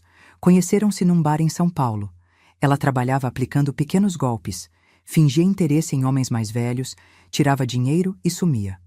Rodrigo era corretor de imóveis fracassado, cheio de dívidas. Os dois se juntaram e criaram um esquema. Ela seduzia homens com patrimônio, casava ou se aproximava da família, pegava a procuração ou acesso a bens e desaparecia. Gabriel foi o terceiro alvo. Os outros 2 tinham desistido de processar por vergonha. Mas Eduardo conseguiu contato com um deles, um empresário de 60 anos chamado Mário. Ele confirmou tudo. Bianca tinha se aproximado, se casado no civil, conseguido acesso às contas dele e sumido com 120 mil reais. Ela é profissional, Mário me disse ao telefone, voz cansada. Estudada, sabe exatamente o que fazer, o que dizer. Eu caí, Meus filhos alertaram, eu não escutei. Perdi dinheiro e dignidade. Desliguei o telefone com o coração apertado. Gabriel estava sendo manipulado por uma criminosa. E eu tinha sido a ponte. Eduardo também investigou a apresentação entre Bianca e Gabriel. Descobriu que foi armada. Rodrigo conhecia Gabriel da academia, ficou amigo dele, puxou assunto, descobriu que ele era filho único de mãe viúva com patrimônio. Apresentou Bianca propositalmente. Tudo planejado. Cada passo, cada palavra, cada sorriso. No 12º dia, sentei com o Dr. Marcelo no escritório dele. Ele leu o relatório completo, ouviu os áudios e bateu na mesa. Dona Clarice, isso aqui é crime, estelionato qualificado, associação criminosa. A senhora pode e deve processar. Não quero processo, quero justiça. Quero que todo mundo saiba quem ela é, especialmente meu filho. Ele pensou. Então vamos fazer uma emboscada pública, reunir a família, apresentar as provas, deixar ela sem saída. Como? Marque um jantar, um evento familiar. Convide gente que importa, parentes, amigos próximos. Durante o jantar, a gente mostra tudo, fotos, áudios, documentos, na frente de todo mundo. Ela não vai ter como negar. Senti um arrepio. E se ela fugir? Não vai. Gente assim é movida por ego. Ela vai tentar se defender, vai mentir, mas com as provas na mesa, ninguém vai acreditar nela. Respirei fundo. Então vamos fazer. Dr. Marcelo sorriu. Vou preparar tudo. Pendrive com os áudios, cópias impressas dos relatórios, fotos. A senhora só precisa agir normal até o dia. Não levante suspeitas. Voltei para casa com a cabeça cheia de planos. Gabriel chegou naquela noite cansado. Mãe, pensou mais na procuração? Olhei para ele. Meu filho, meu menino, sendo usado, manipulado, enganado. Pensei, filho, e decidi que vou assinar. O rosto dele iluminou. Sério? Mas antes, quero fazer um jantar. Família reunida, celebrar tudo que a gente passou. A reforma, o casamento, vocês morando aqui. Quero fazer direito. Bianca apareceu na porta do quarto sorrindo. Que ideia linda, mãezinha! Quando? Sábado que vem. Vou reservar um restaurante. Convido a família toda. Perfeito! Bianca veio me abraçar. E depois do jantar, a senhora assina os papéis. Assim já oficializa tudo, né? Retribui o abraço sentindo nojo. Isso, vamos oficializar tudo. Nos dias seguintes, agi como a melhor atriz da minha vida. Fui simpática, animada. Comentei sobre o jantar, sobre como seria especial. Bianca estava radiante. Ligava para Rodrigo, achando que eu não via, e comemorava. Conseguimos, amor. Ela vai assinar? Mais uma semana e a gente tá rico. Na quinta-feira, Dr. Marcelo confirmou. Tudo pronto. Restaurante reservado, provas impressas, áudios editados e legendados. Tudo num pendrive. Até um cinegrafista discreto para gravar o momento. Dona Clarice, só mais uma coisa. A senhora tem certeza? Porque depois que estourar essa bomba, não tem volta. Olhei para ele. Tenho certeza. No sábado de manhã, acordei com o coração acelerado. Vesti meu melhor vestido, aquele azul marinho que usei no casamento. Me arrumei, passei batom, prendi o cabelo. Quando Bianca me viu, riu. Nossa, mãezinha, tá toda produzida. Tá feliz assim para assinar os papéis? Sorri. Tô feliz porque hoje é o dia da verdade. Ela não entendeu o peso da frase. O restaurante ficava em Moema, lugar elegante, com salão privativo que Dr. Marcelo reservou. Convidei comadre Lourdes, tia Vera, primos, amigos próximos, 12 pessoas no total. E claro, Rodrigo também estava na lista. Chegamos às 8 da noite. Mesa grande, decoração bonita, garçons discretos. Gabriel estava feliz, conversando com todo mundo. Bianca estava deslumbrante, vestido vermelho justo, maquiagem perfeita. Rodrigo chegou por último, abraçou Gabriel, cumprimentou todo mundo. Quando olhou para Bianca, os dois trocaram um olhar rápido. Eu vi e sorri por dentro. Durante o jantar, conversei, ri, Brinquei, todo mundo estava leve, feliz, até que chegou a hora da sobremesa. Bati no copo de vinho com a faquinha. Todos olharam para mim. Gente, obrigada por estarem aqui. Essa noite é especial, porque hoje eu vou contar uma história. Uma história sobre mentiras, traição e justiça.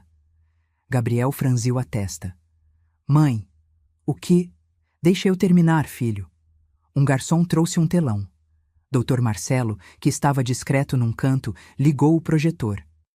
E a primeira foto apareceu na tela. Bianca e Rodrigo, aos beijos, no casamento.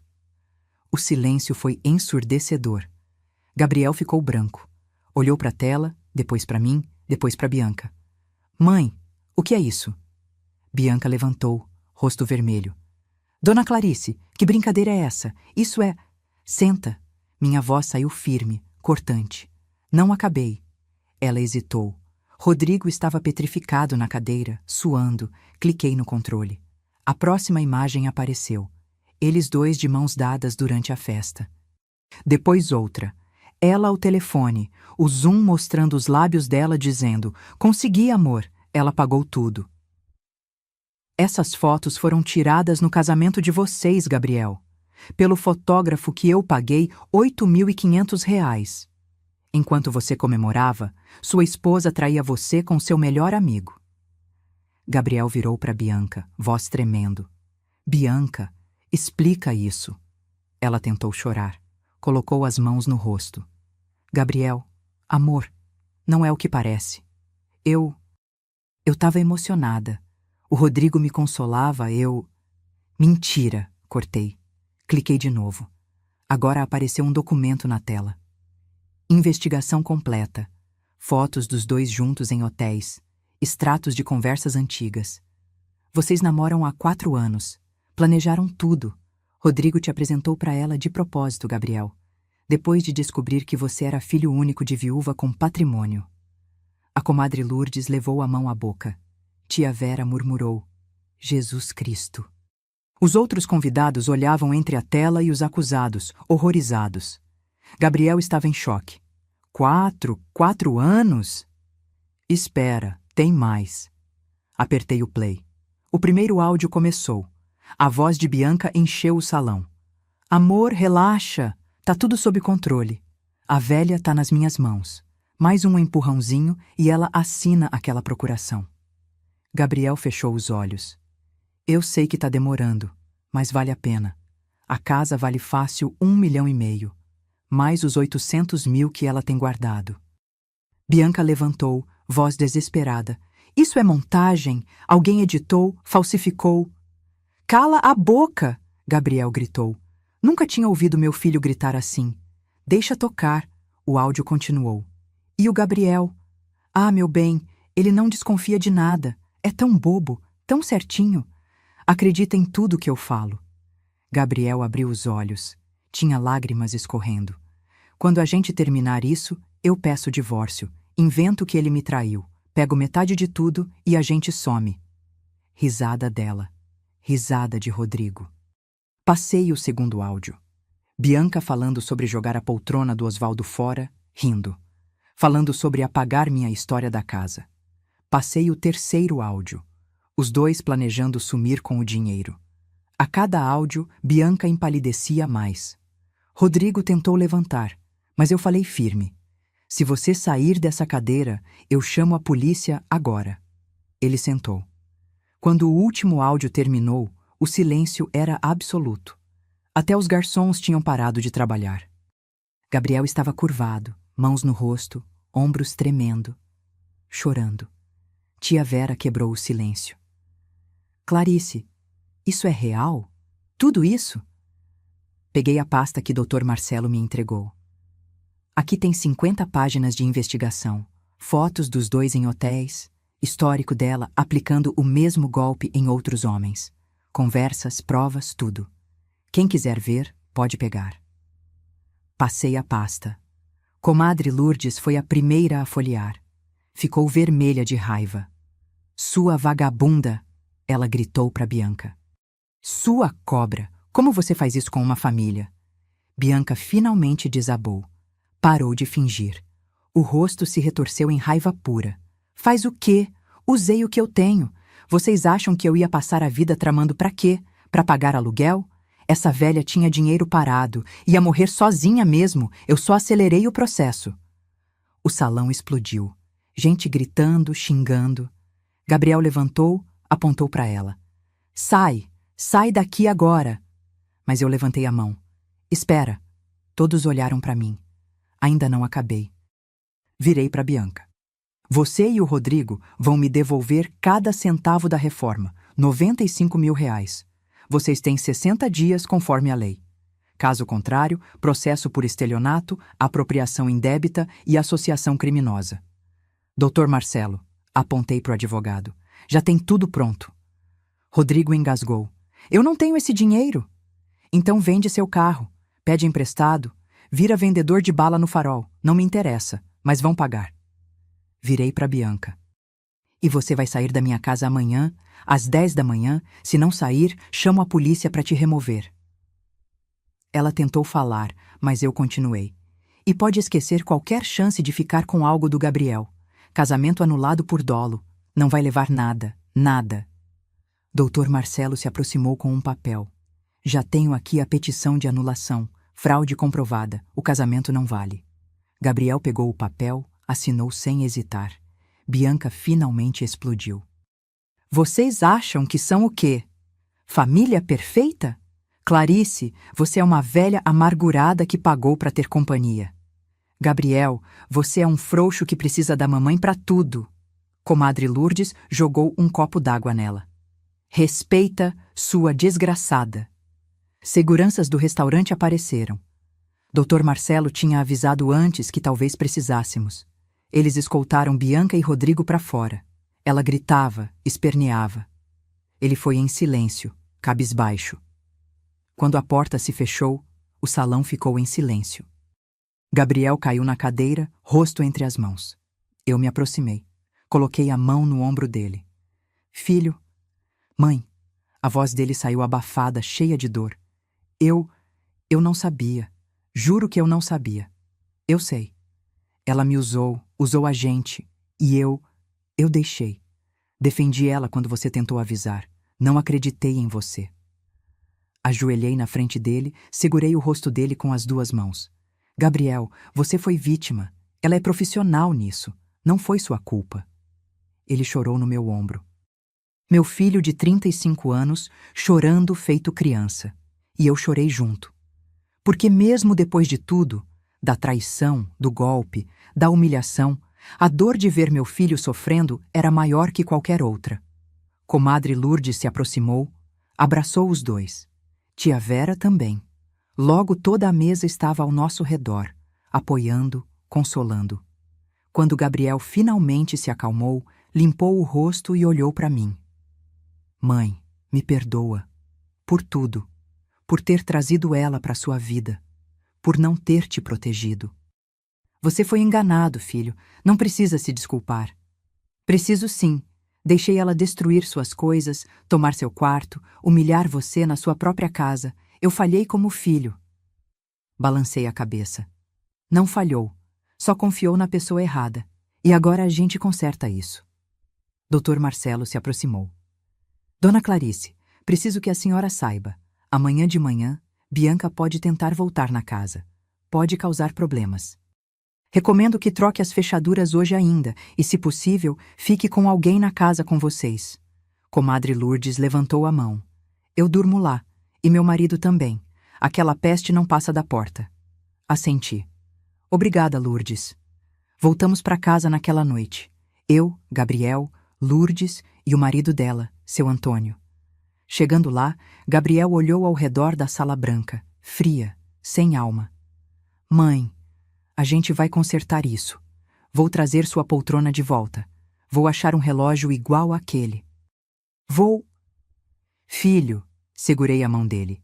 A gente conserta juntos, aos poucos. Ele me abraçou forte. Naquela noite, dormi pela primeira vez em meses com a sensação de que tinha recuperado o controle da minha vida.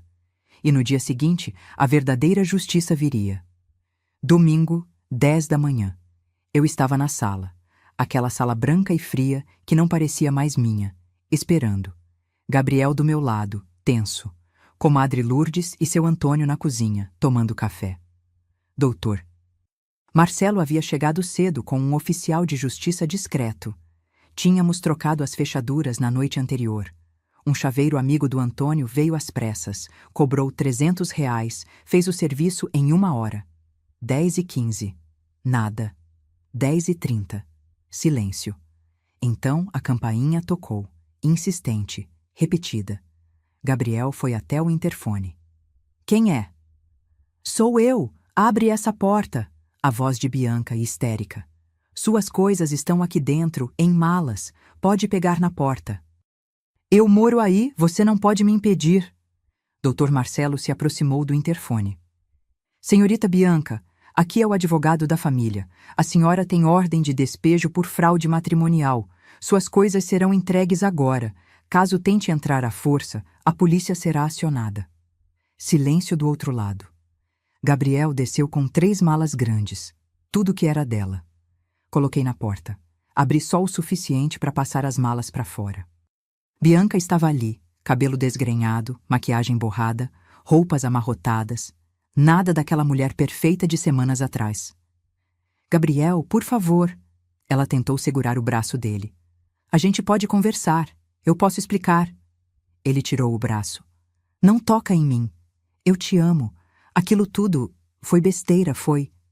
4 anos, Bianca. A voz dele saiu firme, dura. 4 anos você planejou isso. Usou minha mãe, humilhou ela, destruiu memórias do meu pai e me chamou de idiota, de bobo. Ela tentou chorar, mas ninguém acreditou. Você tem 60 dias para devolver os 95 mil da reforma, Gabriel continuou. Se não pagar, minha mãe processa e dessa vez não vai ter acordo, vai preso. Eu não tenho esse dinheiro, então arruma. Vende suas roupas de grife, suas joias, seus perfumes, não me interessa. Ele voltou para dentro, bateu a porta na cara dela. Ouvimos ela gritando lá fora por mais 5 minutos. Depois, silêncio. Ela foi embora. Gabriel encostou na porta, respirando fundo. Acabou? Ainda não, respondi. Falta o Rodrigo. Dr. Marcelo confirmou. Ele tem até amanhã para responder à notificação. Se não responder, entramos com processo. No dia seguinte, segunda-feira, Rodrigo apareceu no escritório do Dr. Marcelo. Eu e Gabriel fomos junto. Ele estava acabado. Olheiras fundas, barba por fazer, roupas amassadas. Eu não tenho 95 mil, ele disse, voz trêmula. Nem metade disso. Então vai ter que conseguir, Dr. Marcelo respondeu, frio. Vende seu carro, seu apartamento, pede emprestado. Meu apartamento tá financiado, meu carro vale 20 mil no máximo. Eu não tenho como pagar isso. Gabriel se inclinou para frente, olhos fixos nele.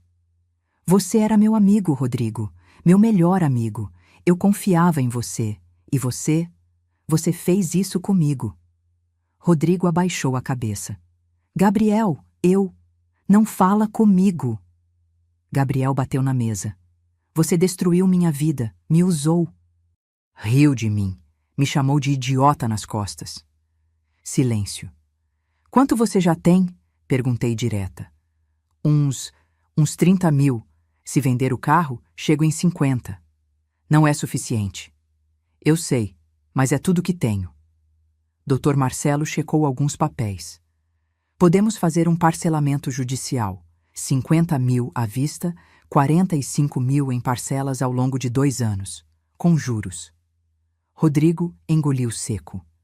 E se eu não conseguir pagar? Prisão por estelionato, 2 a 6 anos. Ele assinou o acordo ali mesmo, mãos tremendo. Quando saímos do escritório, Gabriel respirou fundo. Acabou, mãe. Acabou de verdade. Mas ainda faltava uma coisa. Voltamos para casa e começamos o trabalho de reconstrução. Nos dias seguintes, Gabriel tirou licença do trabalho. Mãe, vou ficar aqui. Vou consertar o que eu ajudei a destruir. Primeiro, pintamos as paredes, não mais branco frio. Escolhemos um tom de amarelo claro, quente que lembrava a cor original da casa. Depois, fomos atrás dos móveis. Gabriel pesquisou antiquários pela cidade inteira, até que numa quinta-feira chuvosa, ligou para mim do carro, voz emocionada. Mãe, achei a poltrona. Ele tinha encontrado numa loja de móveis antigos em Santo Amaro. Uma poltrona de couro verde musgo, quase idêntica à do Osvaldo. Custou R$ 3.200. Gabriel pagou sem pestanejar. Quando trouxe para casa e colocou no canto da sala, sentei nela e chorei. É ela, filho. É igualzinha. Gabriel se ajoelhou na frente da poltrona, passou a mão no couro. Pai, me desculpa. Desculpa por não ter protegido o que era seu. Chorei ainda mais. O relógio carrilhão foi mais difícil. Procuramos por semanas. Até que tia Vera encontrou um anúncio na internet. Relógio de parede antigo, carrilhão alemão, tocando a cada hora. Custou R$ 1.890. Quando Gabriel pendurou na parede e deu 6 horas da tarde, o relógio tocou. Aquele som conhecido, aconchegante, que preenchia a casa. Parei o que estava fazendo. Fechei os olhos e senti Osvaldo ali, comigo. Bem-vinda de volta, amor, murmurei. Com o dinheiro que Rodrigo começou a pagar, 50 mil à vista, reformamos a casa de novo. Mas dessa vez do jeito certo. Contratamos outro empreiteiro. Recolocamos a parede entre a sala e a cozinha. Tiramos o porcelanato cinza, colocamos de volta o piso de madeira quente. Trouxemos cores, vida, memórias. Levou 3 meses. Mas quando terminamos, a casa voltou a ser minha. Gabriel continuou morando comigo. Mas agora era diferente. Ele ajudava. Cozinhava comigo aos domingos, assistia jornal sentado na poltrona do pai. Conversava, ria, estava presente. Mãe, eu estava tão cego. Ele disse uma noite tomando chá comigo na cozinha. Tão focado em parecer feliz que esqueci do que realmente importa. E o que importa? Você, a gente, essa casa, nossa história. Segurei a mão dele. Agora você sabe. 6 meses depois, Gabriel conheceu Fernanda. Professora de inglês, 32 anos, simples, sincera. Ela veio jantar em casa uma vez. Me tratou com respeito genuíno, perguntou sobre Osvaldo, elogiou a casa. E quando foi embora, não tentou me convencer de nada. Só disse, Dona Clarice, foi um prazer conhecer a senhora. Essa, falei para o Gabriel depois, é uma mulher de verdade. Bianca tentou voltar 3 vezes, mandou mensagens, ligou, até apareceu na porta uma vez. Gabriel nem atendeu. Ela nunca pagou os 95 mil. Sumiu. Dr. Marcelo entrou com processo, mas ela mudou de cidade, apagou as redes sociais, desapareceu. Deixa, eu disse. Não vale a pena caçar cobra no mato. A vida dela já é castigo suficiente.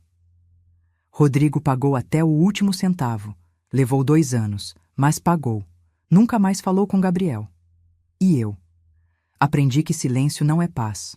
Aprendi que defender seu espaço, suas memórias, sua dignidade não é egoísmo.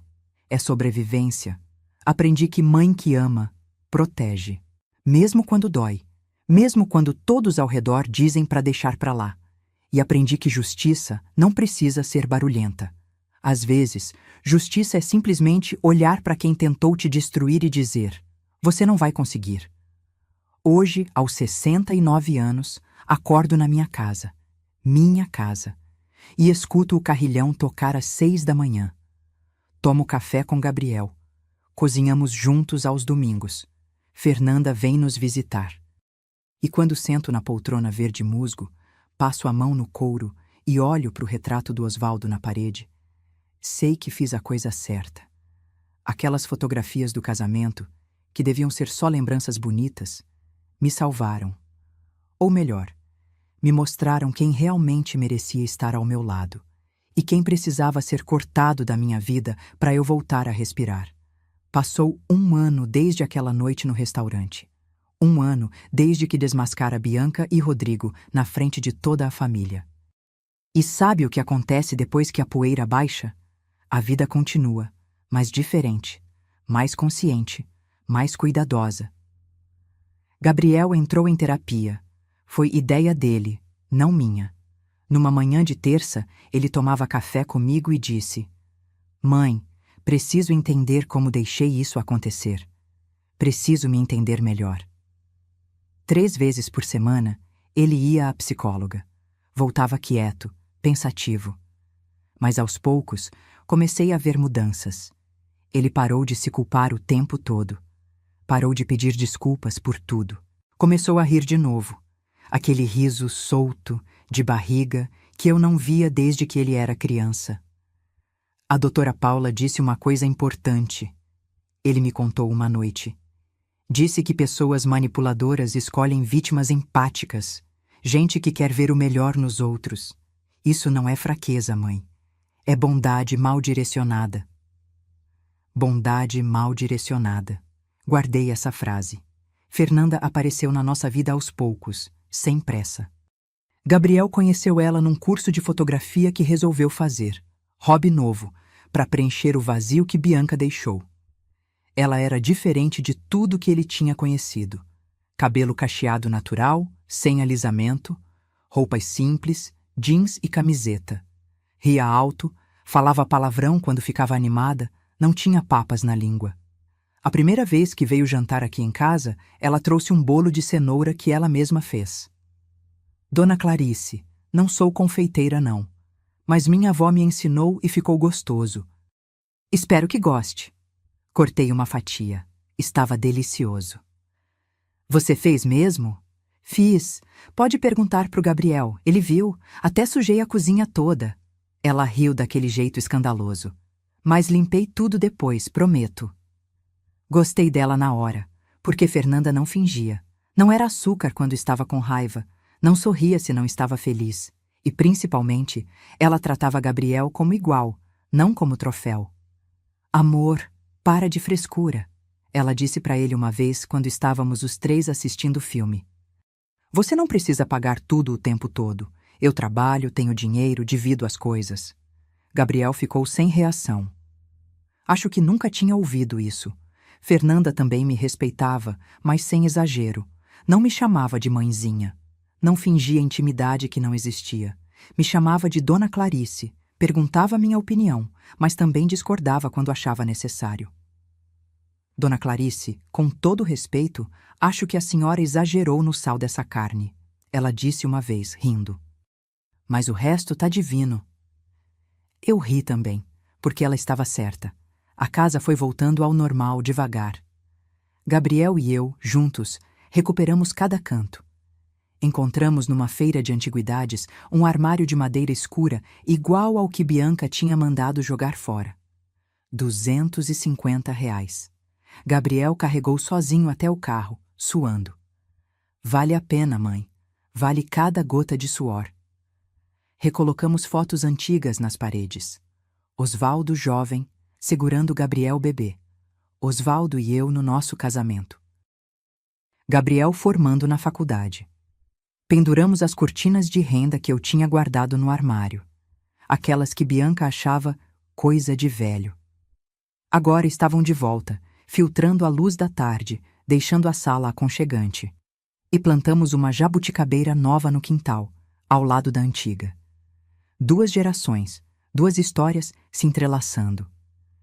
Quando essa aqui crescer, Gabriel disse regando a mudinha, vai dar fruto pros meus filhos, seus netos. Netos. Meu coração esquentou. Rodrigo pagou a última parcela numa quinta-feira de outubro. 2 anos exatos desde que tudo aconteceu.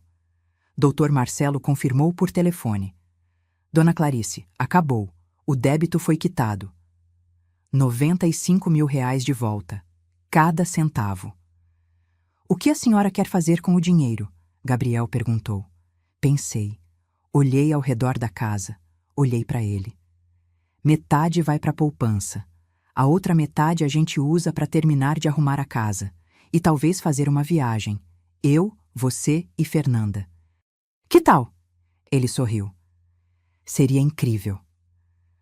Fomos para Campos do Jordão, o mesmo lugar onde Osvaldo me levou na lua de mel. Ficamos numa pousada simples, comemos fondue, caminhamos pelas ruas de pedra. Fernanda segurou meu braço enquanto a gente subia uma ladeira. Dona Clarice, obrigada por me incluir. Sei que essa viagem tem um significado especial para a senhora. Tem. E por isso mesmo eu quis você aqui, porque você faz meu filho feliz de verdade. Ela apertou meu braço, sorrindo. Naquela viagem, numa noite fria de julho, os dois me chamaram na varanda da pousada. Mãe, a gente tem uma coisa para te contar. Gabriel estava nervoso. Meu coração acelerou. O quê? Fernanda mostrou a mão. Um anel simples, delicado. A gente vai casar. Olhei para os dois, para o sorriso nervoso dela, para o olhar esperançoso dele, e abracei os dois, chorando. Parabéns. Parabéns de verdade. Mãe, a gente quer fazer algo pequeno, Gabriel explicou. Sem gastança, sem exagero. Só família próxima, no quintal de casa mesmo. Simples. E a senhora não precisa pagar nada, Fernanda completou rápido. A gente já tá juntando, vai ser do nosso jeito, sem peso pra ninguém. Segurei o rosto dos dois. Vocês não sabem a alegria que é ouvir isso. O casamento aconteceu 6 meses depois. 15 pessoas no quintal. Vestido simples que Fernanda comprou numa loja do centro. R$ 1.200. Terno de Gabriel que ele já tinha. Buffet caseiro que fizemos juntas. Eu, Fernanda, comadre Lourdes e tia Vera. O padre que casou eles foi o mesmo que batizou Gabriel. Cerimônia de meia hora, emocionante, verdadeira. Quando o padre disse, declaro vocês marido e mulher, olhei para o céu e senti Osvaldo ali, sorrindo. Conseguimos, amor, murmurei. Nosso menino encontrou a pessoa certa. Gabriel e Fernanda foram morar num apartamento pequeno, a 10 minutos de casa. Aluguel de R$ 2.000, 2 quartos, varanda com plantinhas. Mãe, a gente vai visitar toda semana, Gabriel prometeu. E você vai almoçar com a gente sempre que quiser. E cumpriram. Todo domingo estavam aqui, ou eu estava lá. Cozinhávamos juntos, assistíamos filme, conversávamos. Fernanda me ensinou a usar aplicativo de mensagem, a fazer videochamada, a ver receitas no celular. Dona Clarice, a senhora precisa se modernizar um pouco, mas sem perder a essência, tá? Ria com ela, porque ela estava certa. Bianca? Nunca mais soubemos dela. Sumiu completamente. Comadre Lourdes disse que ouviu o boato de que ela tinha ido para o Rio de Janeiro, tentando aplicar o mesmo golpe em outra família. Deixa, eu disse. Uma hora a vida cobra. Sempre cobra. E cobrou. 2 anos depois do casamento de Gabriel, recebi uma ligação. Era uma advogada de Brasília. Senhora Clarice, a senhora conhece uma Bianca Ferreira Costa? Meu sangue gelou. Conheço. Por quê? Ela foi presa.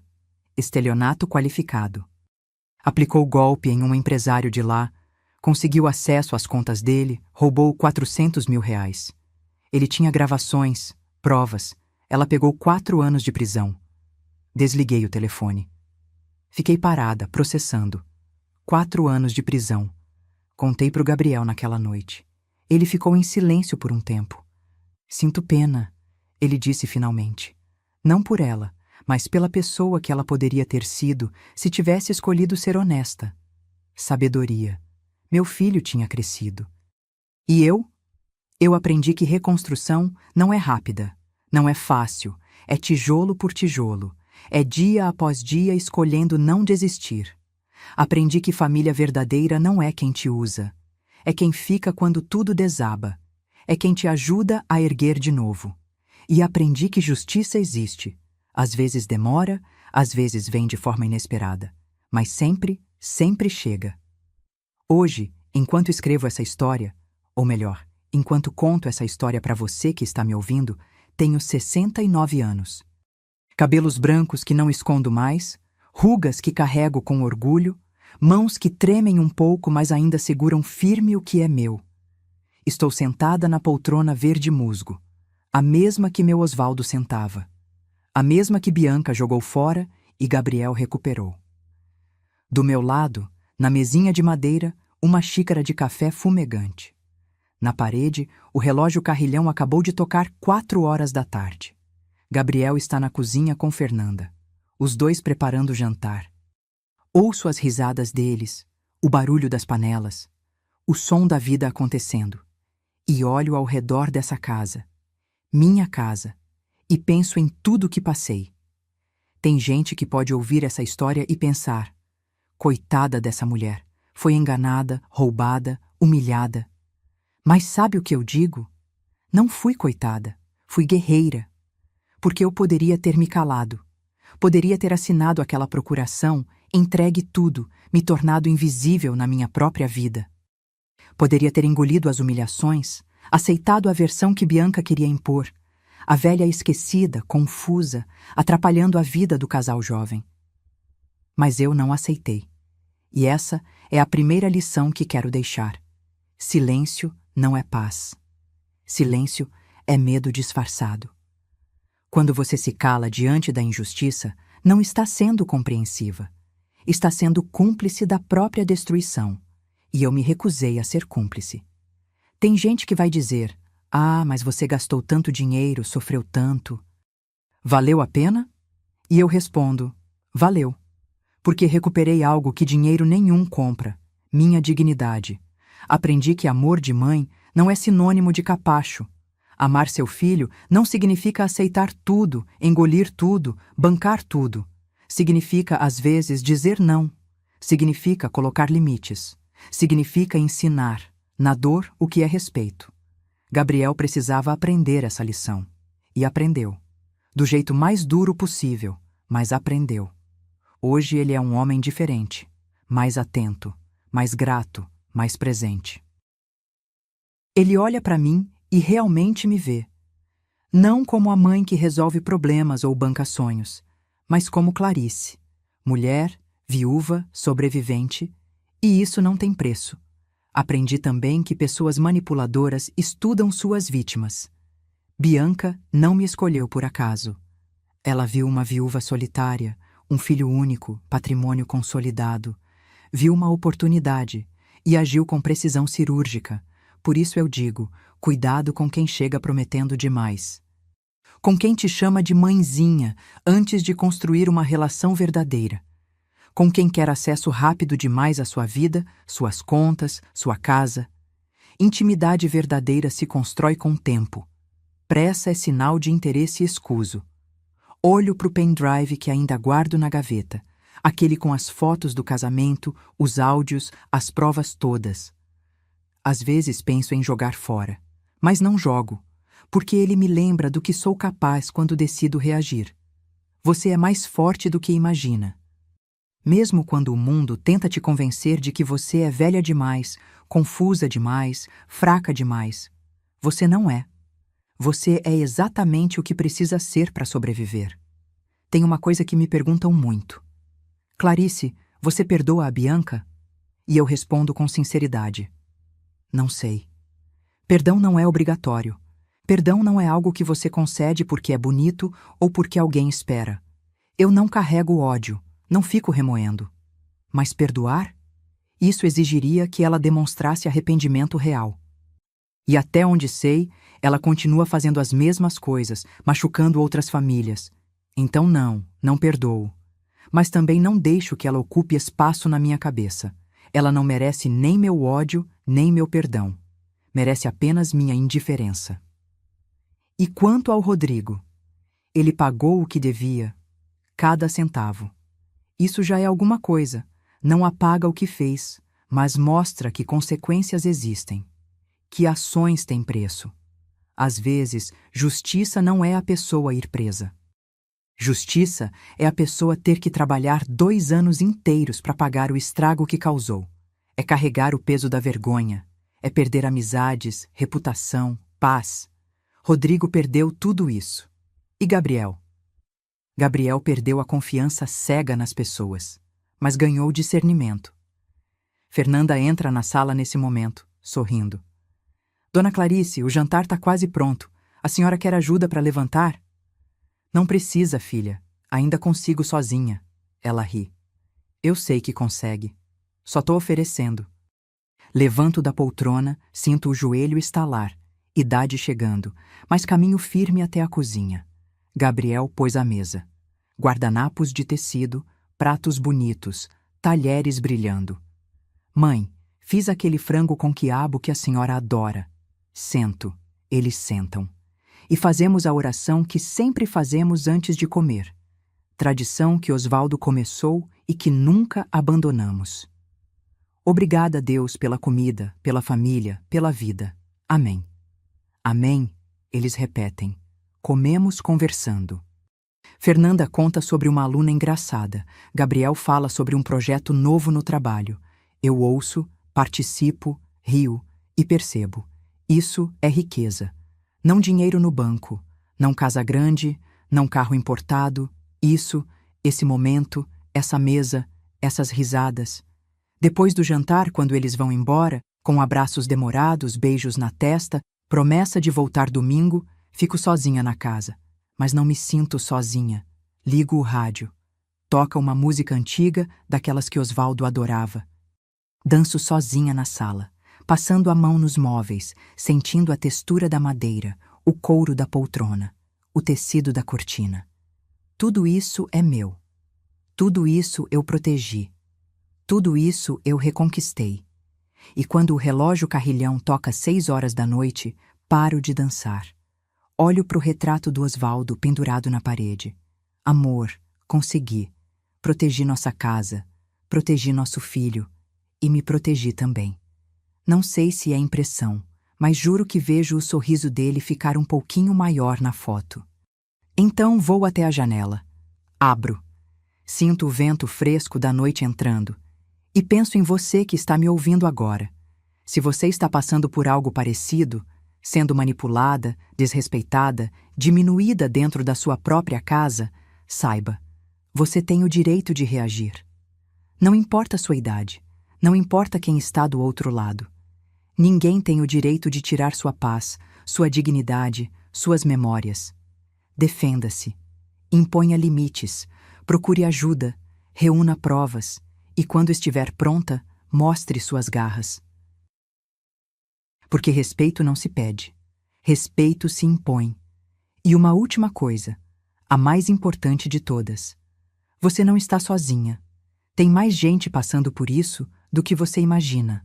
Mais mães sendo manipuladas por noras, mais filhos sendo enganados por cônjuges, mais famílias sendo destruídas por golpistas de alma fria.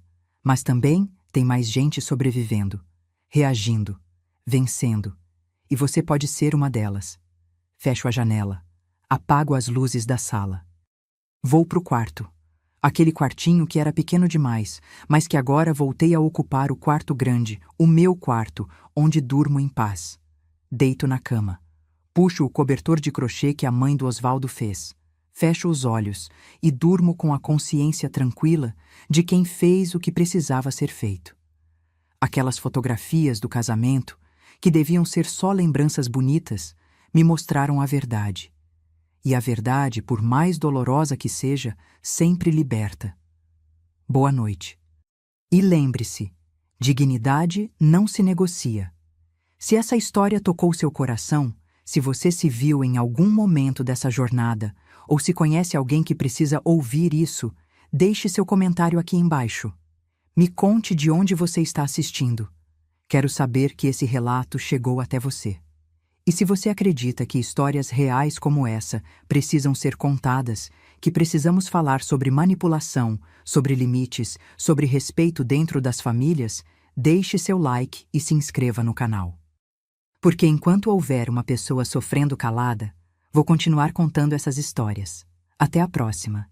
E que você nunca precise viver o que eu vivi. Mas se viver, que tenha a coragem de reagir. Um abraço forte. E fique com Deus.